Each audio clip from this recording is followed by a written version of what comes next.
You can run on for a long time, run on for a long time, run on for a long time. Sooner or later gotta cut you down, sooner or later gotta cut you down. Go and tell that long-tongued liar, go and tell that midnight rider, tell the rambler, the gambler, the backbiter, tell him that God's gonna cut him down, tell him that God's gonna cut him down.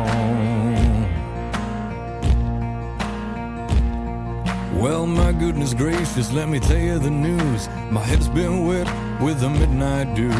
I've been down on bended knee, talking to the man from Galilee. He spoke to me in a voice so sweet, I thought I heard a shuffle of angels' feet. He called my name and my heart stood still when he said, John, go do my will. Go tell that long-tongued liar, go and tell that midnight rider, tell the rambler, the gambler, the backbiter, tell him that God's gonna cut him down, tell him that God's gonna cut him down. You can run on for a long time, run on for a long time, run on for a long time. Sooner or later gotta cut you down, sooner or later gotta cut you down. Well, you may throw your rock and hide your hand, working in the dark against your fellow man, but as sure as God made black and white, what's done in the dark will be brought to the light. You can run on for a long time, run on for a long time, run on for a long time. Sooner or later gotta cut you down, sooner or later gotta cut you down. Go tell that long-tongued liar, go and tell that midnight rider, tell the rambler, the gambler, the backbiter, tell him that God's gonna cut you down, tell him that God's gonna cut you down, tell him that God's gonna cut you down.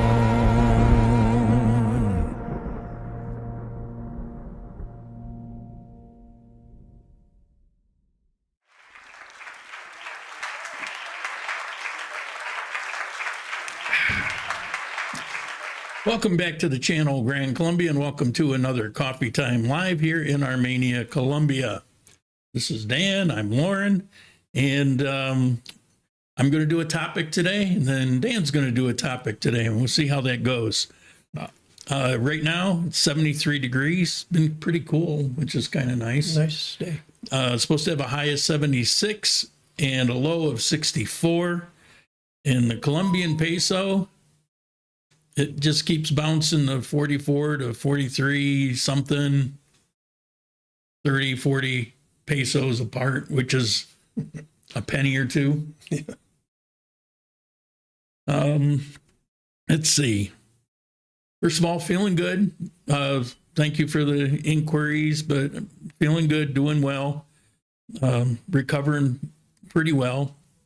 Sharik and her mom are coming tomorrow, actually, for Christmas, and while they're here, they're going to set up all those tests that I'm supposed to get. Not looking forward to that, but yeah, that's the way it goes. An update on coffee, not much, but the bags are at the printer. The process just takes forever. I mean, once you get past your first batch, I'm sure it's going to be a lot better, but I thought 2 weeks ago they were going to be printed, and then I get these proofs back, and I have to sign and authorize them, and they went in the mail yesterday. I sent them back, and it's crazy. They're telling me possibly February 1st. I picked up my first coffee, which is bourbon rosado, which I've got in sealed vacuum bags, large ones, out my living room. I have twice that of Mocha, but that's still over there to finish roasting it up. Those are difficult because, well, I'll show you a little clip here in a minute. So I've got twice that of those. So as soon as I get the bags will get sealed and coffee's for sale. let's see. Well, let me show you that little video clip. I put it together yesterday, I think. It shows you the mocha bean. If you don't know anything about it, I hope to put together a little video explaining what they're all about. But take a look. It's about a minute. These are the sample of the mocha beans I grabbed while I was over there. They're medium roasted. And this other one here is my favorite regular coffee. It's Sorrento. People ask all the time. This is my favorite regular coffee. And for months I've been testing all these different coffees, and finally I've got one of these again, so I'll be back to that next coffee. So there's a regular coffee bean.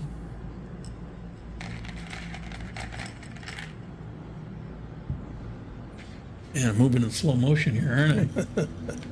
And these are the mocha beans. And mocha does not mean chocolate. Actually, the term mocha came from this coffee bean, because one of the descriptions of it is like a hint of chocolate. And but the word mocha came first. Okay, so there's a regular size normal coffee bean, and here is a mocha coffee bean. Take a look at the difference. They're teeny tiny. Reminds me of the difference between a kidney bean and a lentil. It's the only variety I know of that's that small. And it's very, very unique. Mocha beans are noticeably smaller, absolutely. Jukka, greetings from Finland. How you doing? As always, I thank you very much. And Turtle, morning. How you doing? Morning, good.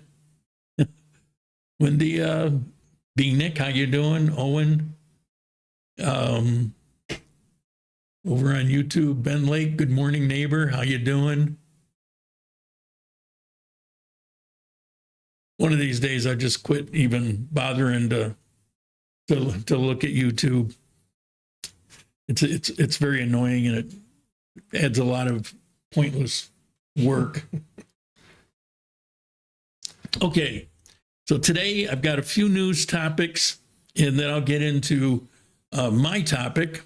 And so the idea is I'll cover my topic, probably 10 minutes of me, droning on about it. And then if there's anything to say or comments or whatever, and then we'll do his topic, and he can drone on as long as he wants. I'll sit over here taking a nap and comment afterwards. Excuse me. So, first news item. I found this. It flabbergasted me. Top meat food item in the world in some annual contest is Colombia, the Tolima suckling pig, Colombia's pride and the best meat dish in the world. And it's good, but I'll comment in a minute. There you see it.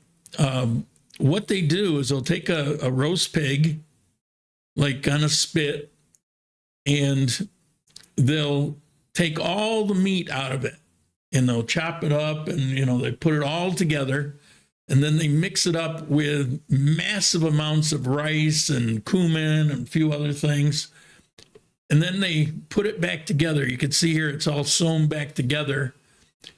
And the reason for this is back in the days when there wasn't food to go around, and there were some pretty tough times, and people living on the edge of starvation, and so you couldn't take a pig and just eat it.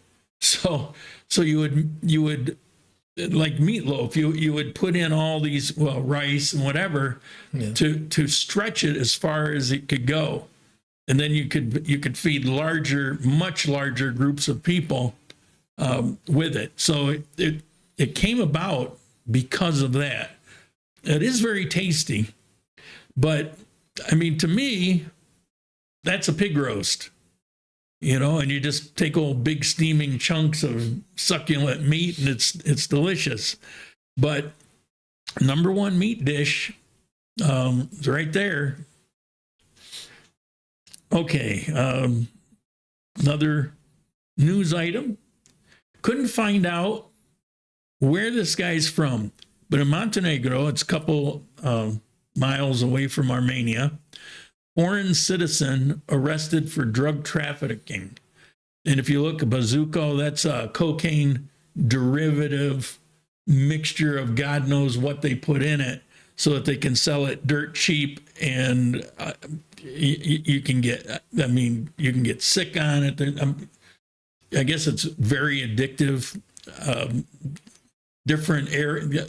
I think it originally came out of Medellin, and depending on who's the chemist putting it together, it can become quickly extremely addictive.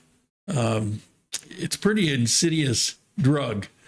But this is a foreign citizen, no idea where he's from, but he came to Montenegro with a pocket full of illicit crime or drugs, and they caught him.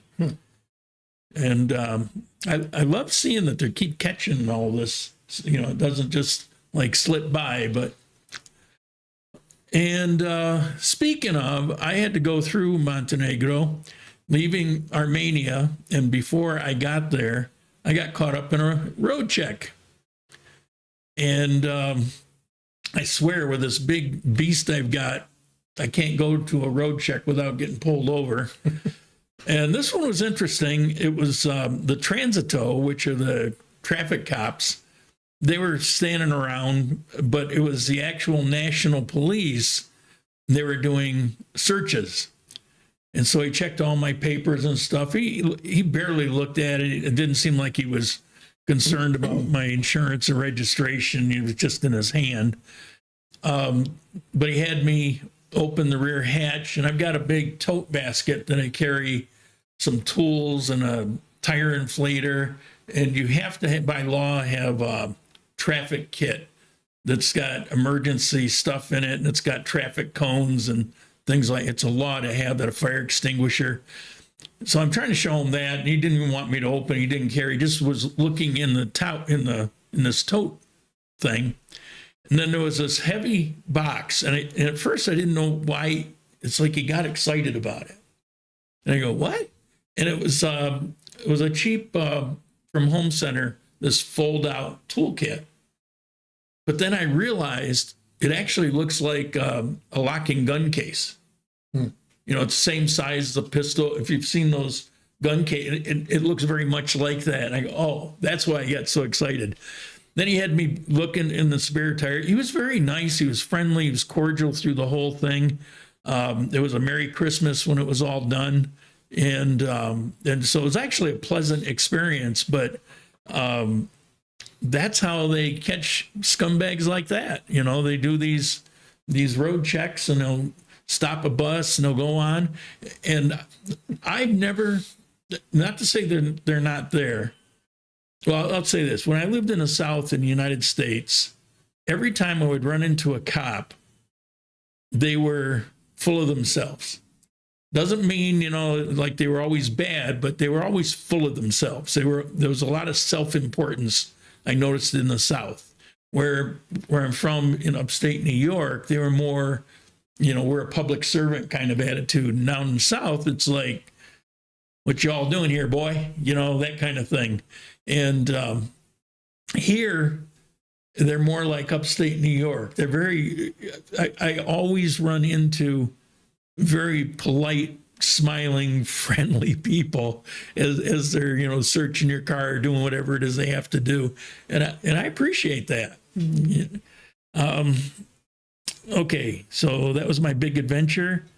Now I'm going to get on to my topic. Let me Get to my notes here.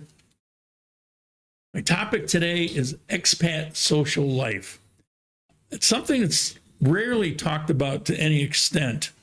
And recently it's been on my mind. And it goes back to Cuenca, Ecuador.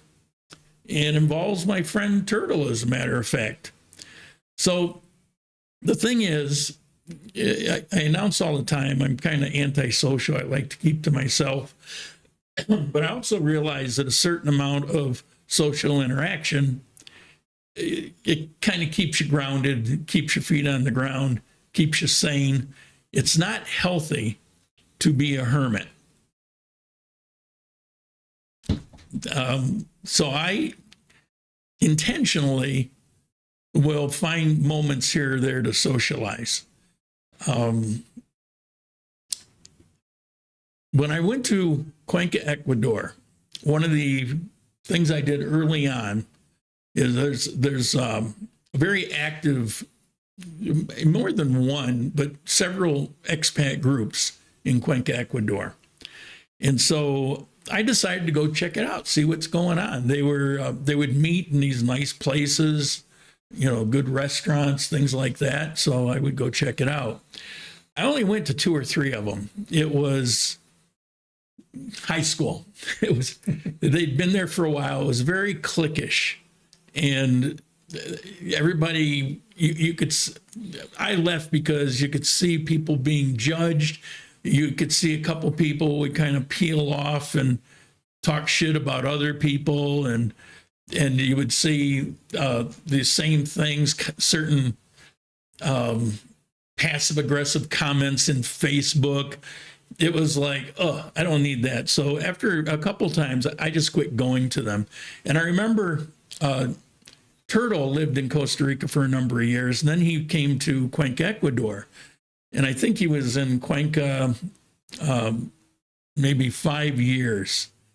And before he left, I don't remember the details, doesn't matter, but I remember that there was some kind of crap that was going on and people trying to pull him into it or whatever. And as I remember, that was one of the reasons too many expats that want to get in people's business and judge them and whatever. And he just had enough, and he moved to Manizales, Colombia, where there was almost no expats, and thoroughly enjoyed that. So the thing is, it's part of human nature. If you have a group of 50 people, you probably have 25 people that are, maybe have similar characteristics of you, and you're comfortable being around and you can relate to them. And, maybe you've got another 20 of them that kind of neutral, dislike them, they're just there. And then you probably got 5 that are just, they need drama. They feed on it. So they kind of stir things up. They'll take bits of information that may have a basis in truth, and they'll just kind of start spreading it covertly, to see who and what reacts to it. And next thing you know, they're lording over somebody. When I moved to Manizales, it was kind of refreshing. The only one there was Turtle. And, we'd go to the gym once in a while and talk once in a while, but we didn't put any demands on each other. It was very comfortable. But I was always intended to move here to Armenia. And sadly, one of the first things I ran into in Armenia was there's a website about Armenia. And I had been in it for a couple years. And all of a sudden, I'm blocked out of it. Had no idea why. And it didn't really matter that much because I don't do a lot in Facebook, almost entirely related to, doing these videos and stuff. But for whatever reason, I was curious, and I contacted the guy at some point, and I said, "What's up?" And he said, "Well, I don't really want to say." And I said, "Well, block me. You probably should at least tell me why." And he says, "Well, let's meet up for lunch." And so, yeah, fine. So I met up with him for lunch. He invited a couple other people. That was fine. And he proceeded to tell me about something supposedly happened in Manizales where I had done something and it was like terrible. And somehow Turtle, my friend, somehow I stepped on his toes or whatever. And there was the slightest element of truth. The whole thing was either a massive misunderstanding or it was one of those telephone stories, where the party line and the end story was different. And so I explained to him, I said, well, no, this is really, you don't feel like you should have to explain nonsense to people. But I figured, all right, well, you made the effort to come here. So I explained to him, well, this is what actually happened. And, what you think, there's nothing to that. If you don't believe me, hey, ask Turtle. He knows. And so it came out of it as like, oh, okay, sorry, misunderstanding. I'll put you right back in the page. Well, that never happened. And to this day, it didn't. But I don't care. I didn't get back with him again. And it doesn't matter. I actually have other things going on in my life, and these things are not important to me. And what came up recently is that, and I think some well-intentioned people, but this, if you recall, the coffee meetings for 2 or 3 years, I was asked to put these together, and it's like I don't want to do that. It's like some of the things I just explained, and it's like I don't want to do that.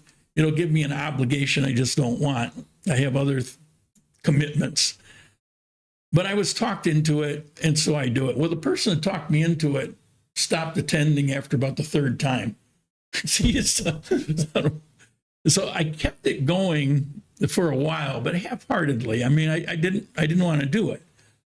And then nice guy comes along last March, Ron, and he's a good guy.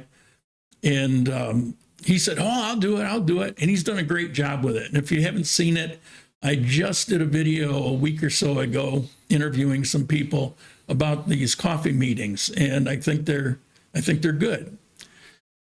But I get a message this last week telling me I'm no longer invited to the coffee meetings.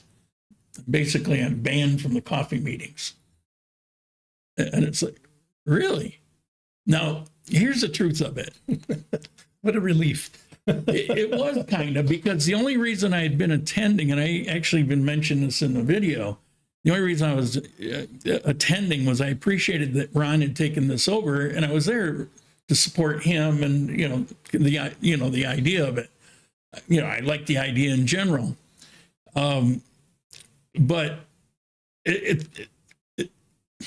my life is better without having to do it. Now, of course, you can't really ban somebody. I could go and show up, but it's fine. And I'm not even that curious as to why, because I know how this stuff works. It's like it'll always be coming from one or two people. It'll be based on something that maybe there's some truth, but nobody asks you, your side of it, and all of a sudden, what they think is 100% has to be this way. When they hear the other side of it, say, oh, I never thought of that, didn't realize that.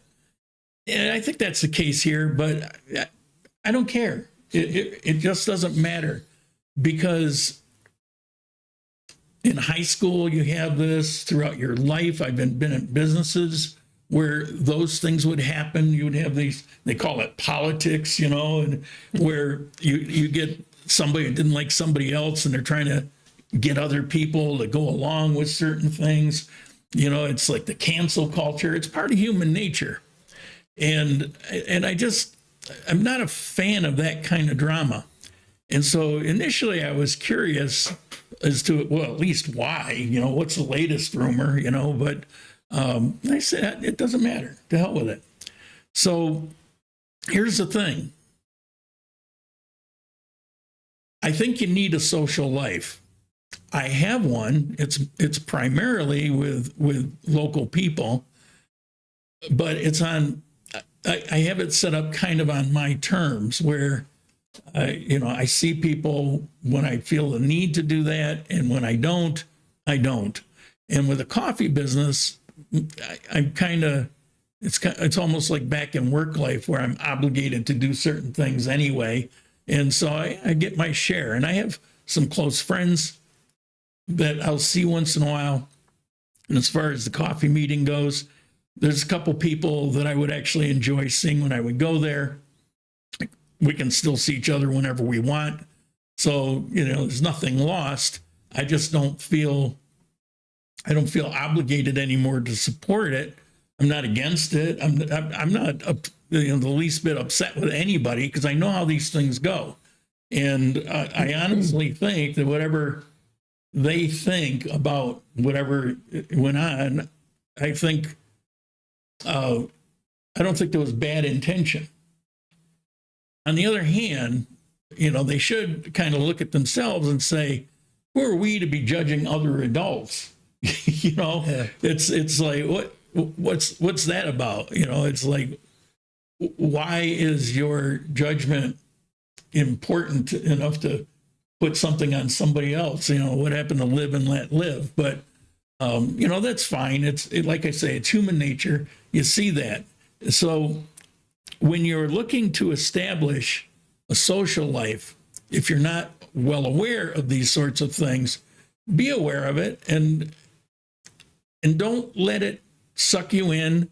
Don't, if you get caught up in that, on either side of it, if you're on the side that's against somebody for some reason, don't join in.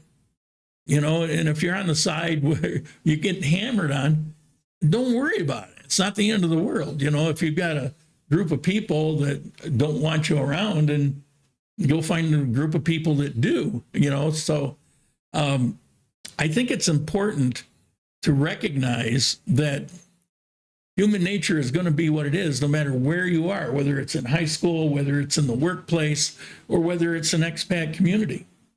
And the worst thing you can do is get wrapped up in that. So, but don't hide from it either, because as I say, even an antisocial person needs a certain level of social interaction. These videos for a long time filled that for me, because a lot of this is two-way street. Who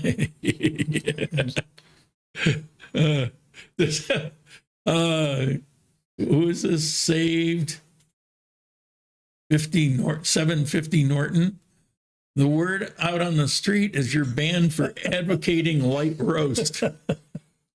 No, I wouldn't advocate light roast. No, they might throw rocks at you. I might ban myself for that. I need a telescope to see that, Chad. It's too far away from Yeah, I know. It's welcome to my world. No point in trying to force yourself where you're not wanted. Honestly, if you took 10 of the the last 10 of the coffee meetings I attended, I probably only felt like going once. So, and the funny part is this all happened while I was sick and out of commission. So it's like, well, I haven't really pissed off anybody lately, but who knows? I tend to steer clear of expat communities while traveling. They tend to foster toxic and bitter environments. Gross. I don't know that it was so toxic and bitter. I mean, I have a suspicion, but it doesn't. I quit, trying to figure it out because it doesn't matter. Like I say, it's just human nature, and you just be aware. Chad, you were in an office environment recently in the military, and I remember even in the Marine Corps, you would see some of this once in a while. Yeah. And not so much, but once in a while. Turtle agreed. Yeah. Turtle, you remember those days back in Cuenca, right? This is nothing compared to back there. I mean, you could have written a whole series of telemundos on some of the stuff that went on back there. So that's my topic. Have you had any experiences like this? I mean, you lived in Medellin and Ibagué and. When I lived in Nicaragua, I was dating a very wealthy girl from a a wealthy family. Everybody spoke English. Her daughter spoke French as well.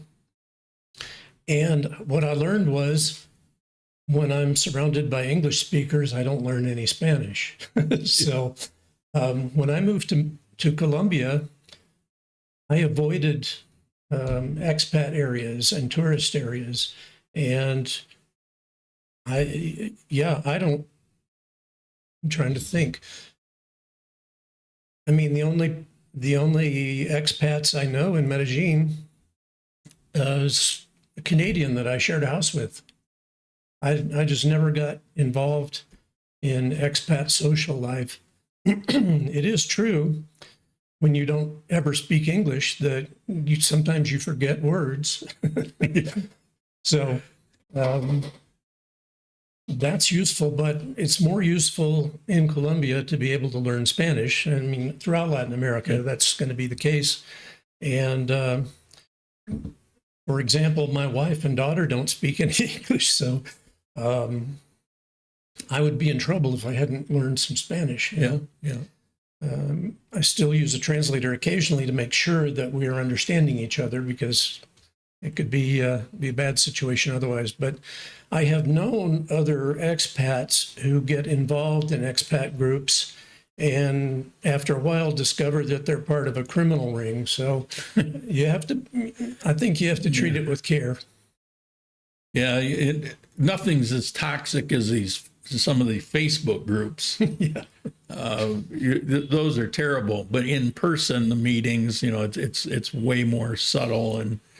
But that in a Facebook group, somebody will come along and it's like they're just total scumbags, right? Well, they'll go to these expat meetings. They're just much better at kind of keeping it below the surface. So you got 20 really nice people, but you got somebody in there that's kind of, hey, look at this. I got this message, and look at, and it's like, well, show the rest of it, One of the most entertaining Facebook groups I ever looked at. I haven't been on Facebook in 6 months, but I used to spend some time on there, and there was a group in Medellin that they set up specifically to humiliate and deride each other. And they called it An Idiot Abroad in Colombia. And it really was a bunch of idiots abroad in Colombia. It was very funny because... well, at least you go into the group knowing, and that could be kind of humorous. It was funny. All right, so you have a topic. Yes, I wanted to talk about cultural differences that are things that can be unexpected and can be discouraging to new travelers if you are not expecting things to be so different. There are a number of situations. Sorry, my voice is giving out today. I got a little allergy problem. For example, and these are daily life things, which I think is why they catch some travelers by surprise. And I'll say travelers to encompass anybody who's in a country that they weren't raised in, So particularly vulnerable to this kind of surprise, I think, are people who are newly moved to a new country. So if people are considering moving to Colombia or somewhere else around the world that's a country they were not raised in, it's important to know some of the cultural differences, because you can, and I've encountered people who are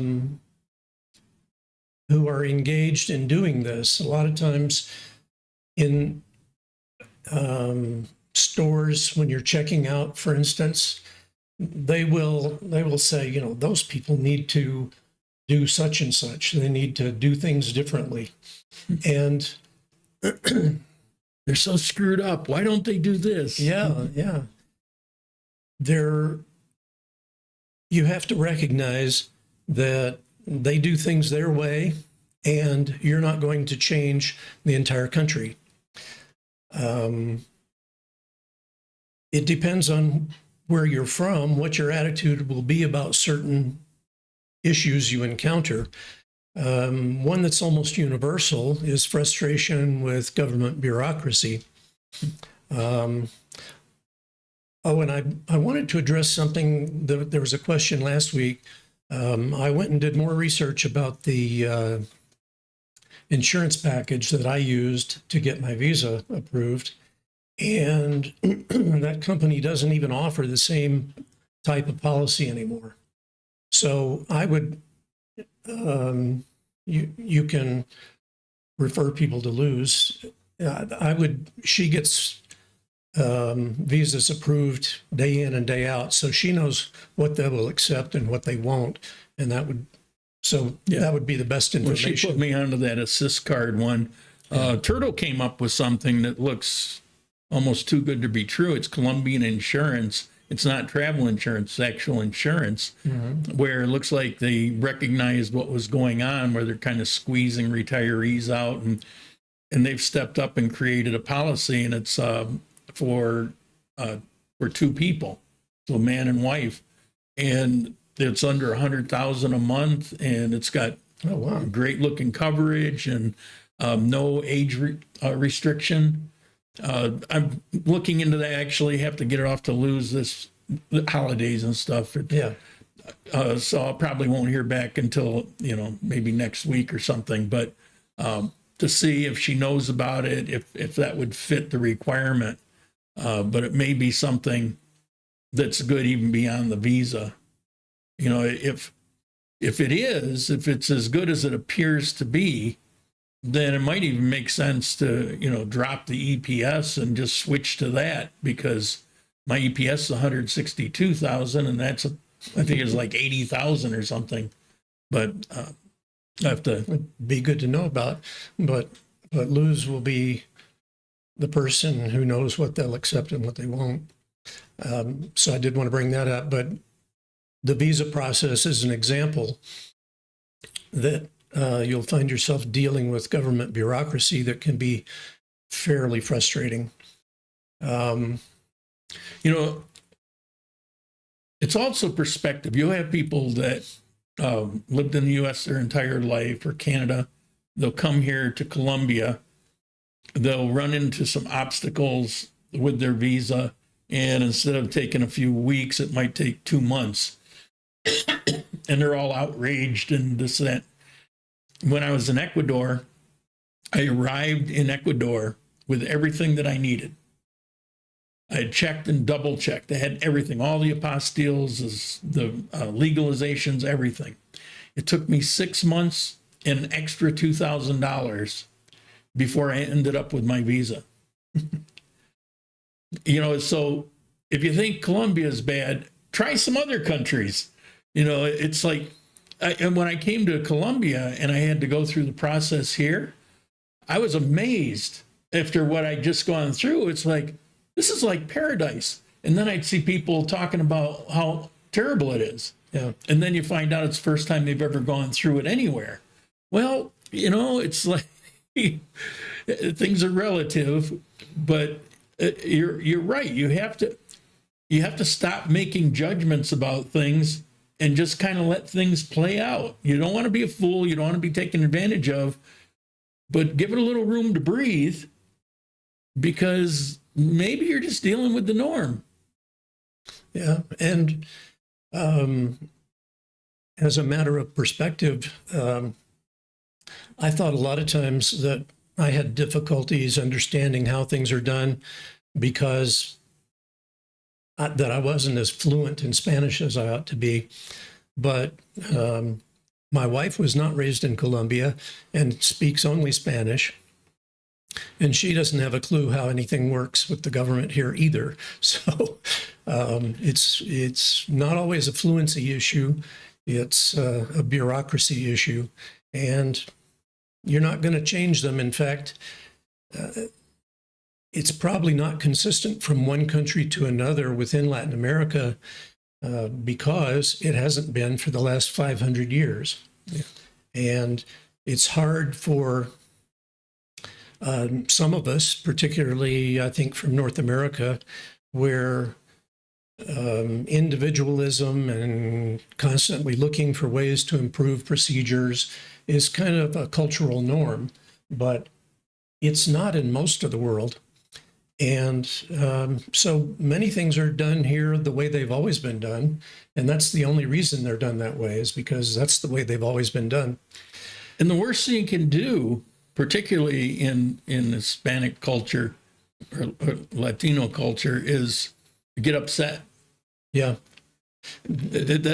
That'll just set you back. Somehow, some way, even if you don't see it and they're still smiling at you, somehow you're going to go to the end of the line. You'll pay. You will pay for it. That's another cultural difference that I wanted to address, that in general, Colombians do not like confrontation, and they will go to great lengths to avoid confrontation. So just as you suggested, they may smile and endure, but be assured they do not like confrontation. And I would add to that confrontation and accountability. Absolutely. They will fight to the bitter end to not be accountable to something. Yeah. And that affects productivity, by the way. And you'll see if you go to the checkout at a major store that the process of cashiering is not designed for efficiency in Colombia. They're not raised to think about it. They don't think about efficiency the same way we do in other European-centric cultures. So maybe excluding Spain. One thing I wanted to talk about, and I don't want this to be perceived as negative, but it's something just to be aware of, because it's the things that surprise you, as I mentioned, that will sometimes discourage people because you don't expect it. It becomes discouraging. And that is that in large part throughout most of Latin America, the average person, in other words, not someone in the top 20 percentile income-wise perhaps, but the average person is simply not raised to think about certain things the same way they may in your home country. And therefore, their behavior sometimes may be a little bit inexplicable to you, but they simply don't give it any thought. And something that has really brought this to my attention that makes Colombia very different from the way I was raised is that people will stop and check their phone in the most awkward of places. Like if you're walking immediately behind them, they'll stop at a narrow spot on a sidewalk or next to a supporting pillar in the grocery store, or just in the least convenient place possible to check their phone without consideration of whether someone might be coming up behind them. And it's just because well, first of all, I was raised where we all had phones in our pockets, but just a general consideration. Yeah, it makes me smile because I drive. Yeah. And I'll be driving down the street and I have to actually almost always stay in the left lane because people will just stop and park any which way in the right lane. No parking, not supposed to be there. Mm-hmm. And then one will park and then two or three will pull up behind them. Some will just, I found a parking spot, disappear. Others are loading things in. It's crazy. So you have these 4-lane roads, but only 2 lanes are available. And those tend to get clogged up because of all the illegal parking that goes on, because it's what? You don't like that? What's your problem? It's your fault if you don't like. I'm just doing what I need to do. I have a photo I took in Medellin of a turn signal in a car that has cobwebs on it. If you're expecting people to signal their intentions, it ain't going to happen. So yeah, those two left lanes will get clogged up because of people swerving into them without any indication that that's what they're going to do. Another thing with this coffee business, I knew before, but now I have to deal with it all the time. Business is conducted here in a very different way.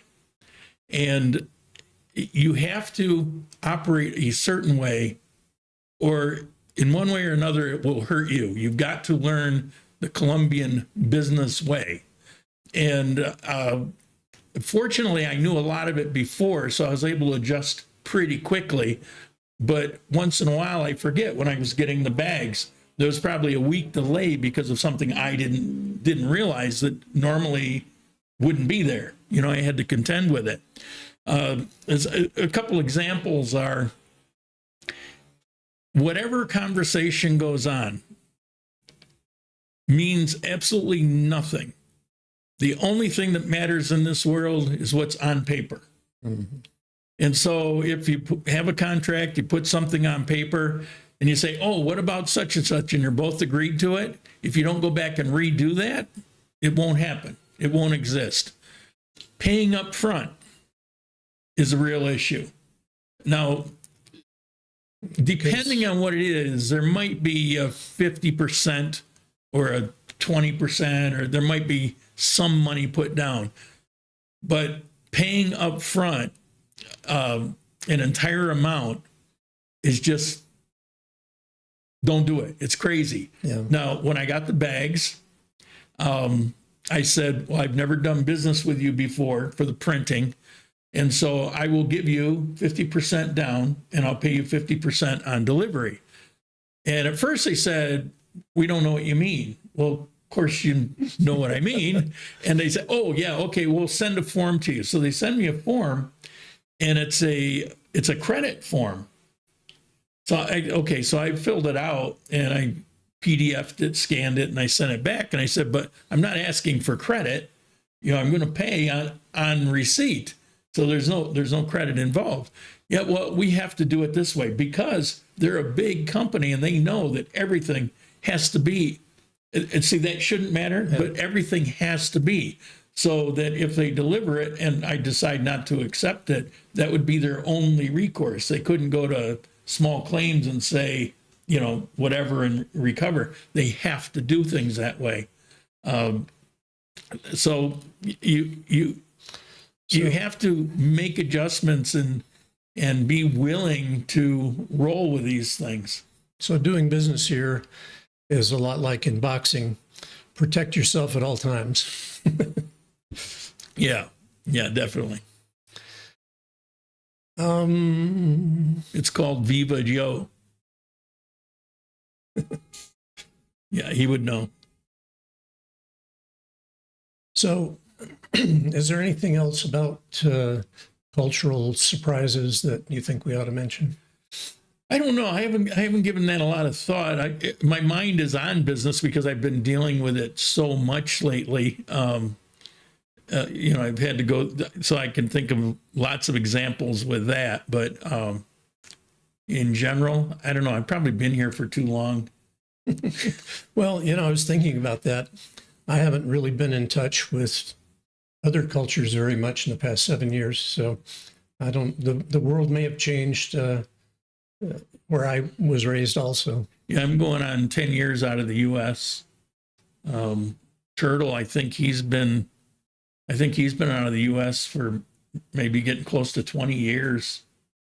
So he'd probably have, he's probably more like me. It's like, well, I'm so used to it, I don't really think about it anymore.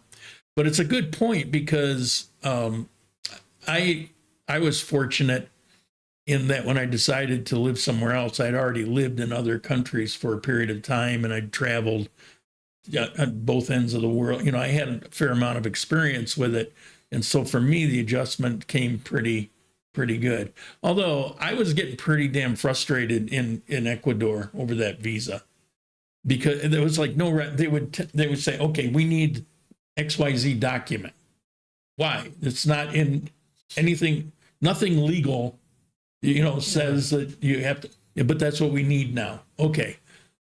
So you go through the expense, you drop a couple $100 and going back and forth and 3 weeks. And so you go back and you present it. This actually happened. So they looked at it and said,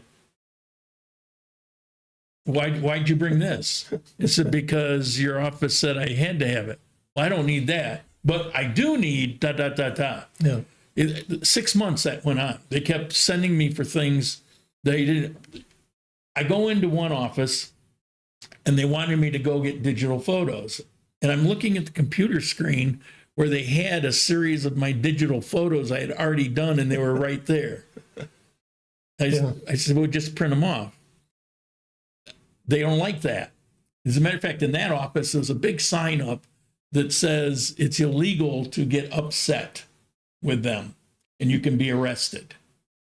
It's in Spanish and English. One of the few signs that's also in English. So because people would go in and get enraged over the nonsense. Yeah. And so to them, it's not nonsense. It's the way they do things. So if they want to have an early coffee break, then whoever's in your line, you give them some busy work to go away so you can go have your coffee break. In their mind, it's just part of the business. Yeah. Because nobody said, oh, don't do that. Take care of the customer and then go on your coffee. No. Their boss will tell them, yeah, find some reason to, send them away and we'll do this. What choice do they have? They gotta come back here anyway.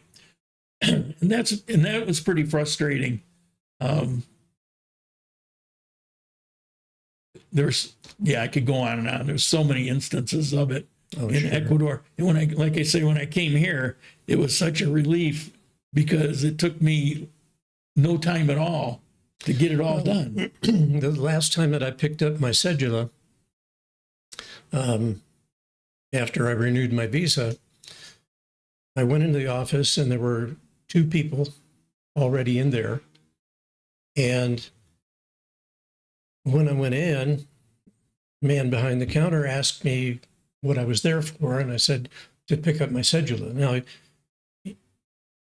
they just find it based on your photo and you sign for it. Mm-hmm. That's all that's involved. Yep. He knew why I was there, but he spent 30 minutes with each of the other people that had come in before me. So I waited for an hour to pick up my cedula and sign it. Yeah, I run into that too. I didn't get at all upset about it because I don't have different expectations. They really, like you say, it's part of the procedure that you go by appointment, your name is on the list, and the cedula is in this little case that they have, and it works that way. One time I went in for my cedula and they insisted on ID. Well, you have it. You have my ID. And it's like, no, I had to leave, go back and get a copy of my passport, come back. And of course it was a different person. They just handed me my cedula. It's like, it does make you want to kill somebody, but the thing is, it's just how it goes, and getting upset. If I went back and I was just outraged, God knows what they would send me for then, They will stop their car and check their phone, Cliff. Yeah. I've seen that. And they don't care how they stop their car. No. If the brake lights don't work, you're really in trouble because they will just stop anywhere. Something occurred to me that I wanted to mention, but now it slipped my mind. And everyone is better for it. Nobody goes postal in these places. Yeah, that's true. People will tolerate it because it's how it is. So there's no point in going postal. Driving is a cooperative venture too. Sometimes they need a little palm grease. I've never. No, I don't think so. I've never run it. It's how things are. And it really has nothing to do with money. Now, sometimes there are areas in Latin America where that is the culture, but it's generally not in Colombia. And in Colombia, if it does exist, it's probably going to be more in the southern departments, and it'll be more of the smaller departments. But in the coffee region, I've never seen that. No. Although I will say I've run into a couple cops transito cops, not the real cops, where they've done the road check and have a reason to write a ticket, and you can buy your way out of the ticket. And I've done that. Well, I've talked about it. I've done it twice because it was cheaper and because the ticket would have been legitimate. So it's like, all right, he's holding me up. On the other hand, he's doing me a favor at the same time.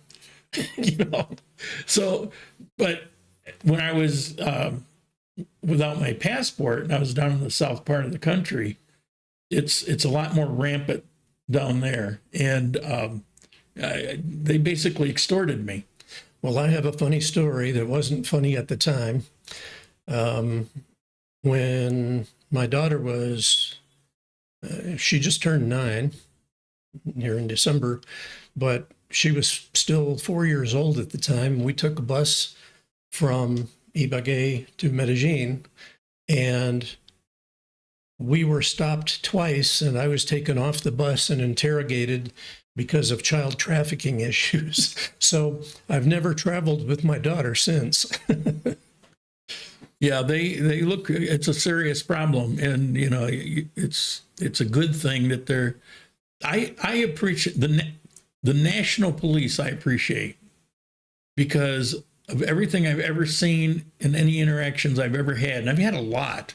I've always been impressed with their focus on what they're there to do and how polite they are in doing it. I've always appreciated that.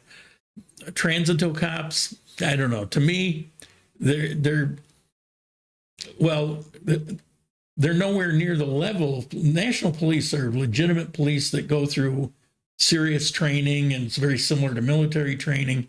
And so there's a reason they are like they are. And there's a lot of requirements to the national police.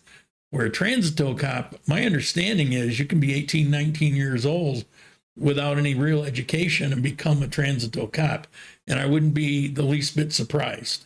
I think that's probably true because I've run into some pretty ignorant ones. Yeah. Well, that's been my only 2 interactions with any kind of police in Colombia. In general, since I don't have a car, I don't need a car, I have no interaction with the police. Yeah. They leave you alone. Well, just on the travel, on the bus. Yeah. Yeah. Yeah. Let's see. Needed it for my wife's passport renewal. Maybe you assumed you did, but I don't know. It's your experience. I'm not going to say you didn't have your experience. I've been through a lot of different things and never ran into it. Mm-hmm. Colombians are not prompt for any event or appointments. It's doctor's appointments are the exception. Yeah, I was going to say there's exceptions. It's when I lived here before, you didn't find any business open from 1 to 4. Officially, there were 2-hour lunches, but it would be even longer than that because there'd be travel time. Everybody would go home for lunch. And so I found out because I wanted to do some shopping. This was in Dos Quebradas. I was there. And I go like at 1:30 and there wasn't anything open anywhere. Nothing was open. And everything was far more lax back then. We'll get to it when we get to it. Now, I see females are almost never on time for things, but you see males are very often prompt. It's interesting. I think there's just more requirement put on them. And lunches are, maybe an hour, or maybe they don't even get a lunch. There was an article, I was thought about it for doing a news thing, but there's a lot of nuance to it, so I didn't. But Colombia is one of the most hours per week worked in the world. There's only a few countries above it. And the average that it said was like 46. But I don't understand that number. One of the guards here, good guy, he puts in 80-hour weeks. Yeah, it's very believable because I know a lot of Colombians who work 10-hour days, 6 days a week. Yeah.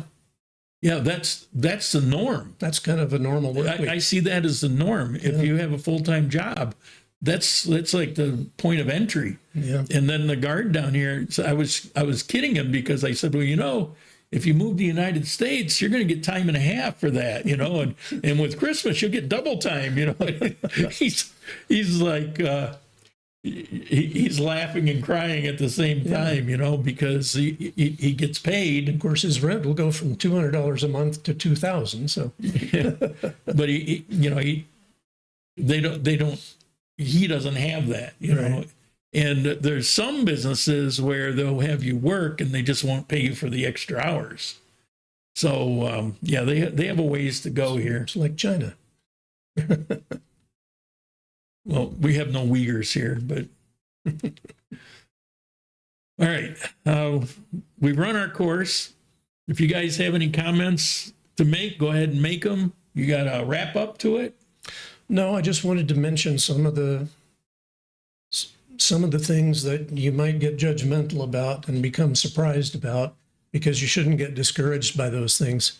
Do like I did when I went to pick up my cedula, just sit there and enjoy it.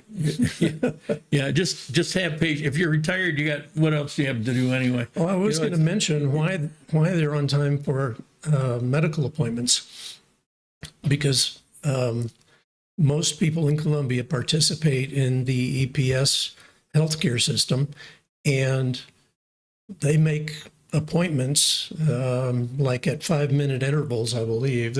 They'll be at odd times. And if your time comes up and they call your name and you're not there, you missed. Yeah. Like they won't take you later. But the flip of that, so you could look at that and say, well, but the flip of that is that you go in and you see an actual doctor, and if it takes an hour and a half, they'll give it to you.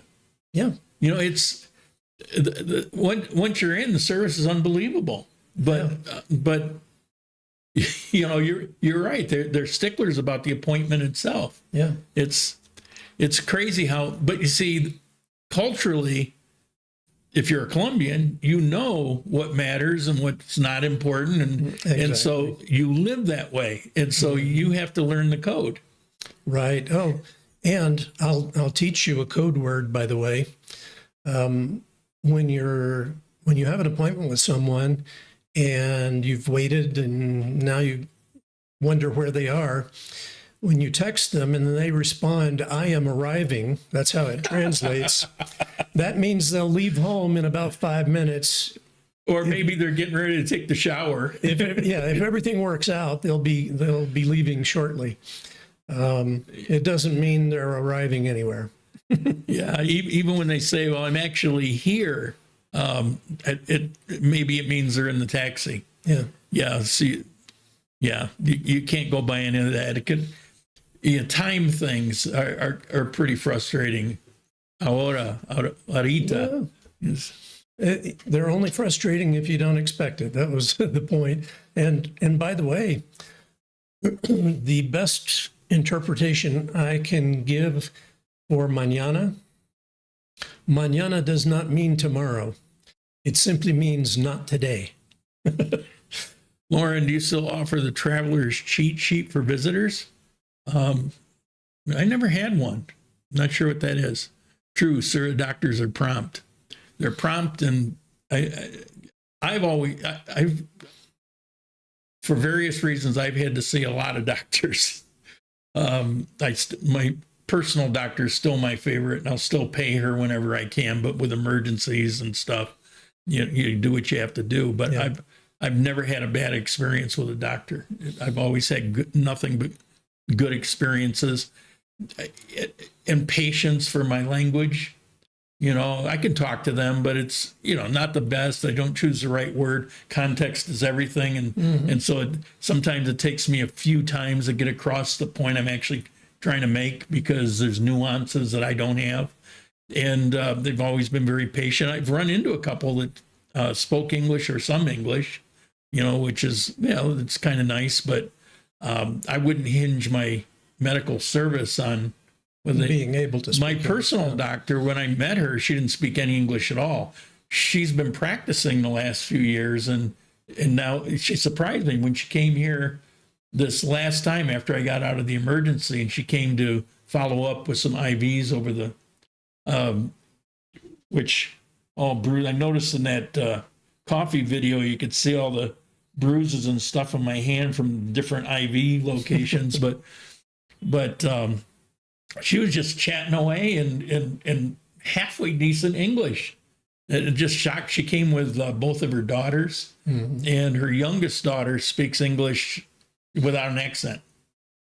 So she's gone into this thing where it, you know, apparently it matters. Where and I'm proud of that, because when I met her, she didn't.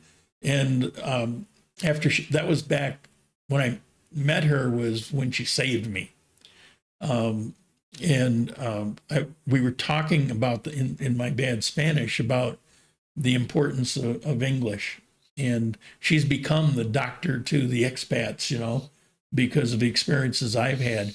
See, my daughter's young enough that she could learn to speak English without an accent, or with an American accent, as it were. Well, it's a financial thing, you know. Put her on that path, because she since I'm the only person she knows that speaks English, she's not motivated. No, well, when she grows up, she's going to wish that she had, because it's a financial boost. As a matter of fact, there's hundreds of jobs available in Armenia for bilingual that don't exist here. Yeah. Well, there's not enough to fill in, I should say. In much of the United States, to work at McDonald's, you have to be bilingual. So, yeah, well, there's an advantage to being bilingual no matter where you are. Yeah, that's true. All right. We're running over. Not a lot of comments today. I'm surprised. Well, it's kind of quiet. But I could see both videos were working. If you have comments, feel free to shoot me off an email. Put it up there on the screen. And because of the coffee, I can actually see the light at the end of the tunnel. Got to remember my... I'll probably begin making some of those coffee videos I talked about a long time ago. I didn't bother, because what's the point if I don't even know when it's going to come out? And this little clip that I did was actually part of a video that I'm planning to talk about that particular variety. So the coffee channel will be up and running within the next couple of weeks, and I'll start posting up videos once or twice a week to that with coffee information. So shoot me off an email if you have comments or suggestions or whatever. If you want to cuss me out, that's fine. I don't care. And Merry Christmas. I was thinking about doing a Christmas Eve thing, but with my friends coming, I'll probably be busy. Good chat. Allen MVP this year. Well, let's hope so. Go Bills. They've been very entertaining this year. And I'm glad that I've got Cody and I can watch every single game free of charge. Very happy with that. Yes. Merry Christmas to all of you, wherever you are. See you next week. Ciao.